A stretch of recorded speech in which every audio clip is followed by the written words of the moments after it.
I'm Richard Allan. I'm Facebook's Director of Policy for Europe, Middle East and Africa.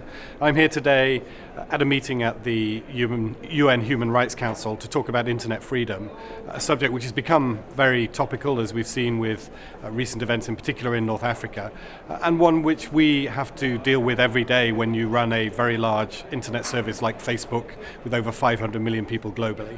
And we feel it's really important that companies like ours, that governments and the civil society is able to work together to figure out the rules of engagement for this space where people are talking about things that matter to them, and those things do include important and sensitive political topics. In contrast with Tunisia and Egypt, it's interesting to note the approach taken by Syria, which decided in early February to open access to Facebook where we'd previously been blocked.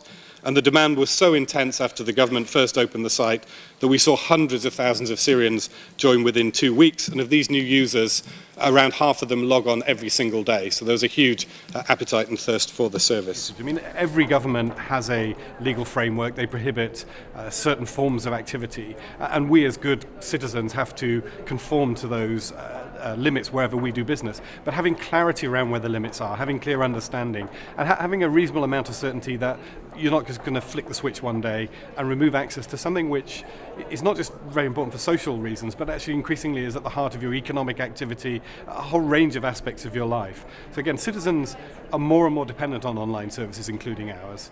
Having very clear understandings between them and their governments about the rules of engagement for when they will get access and when that access might be deprived, I think is the most important thing right now.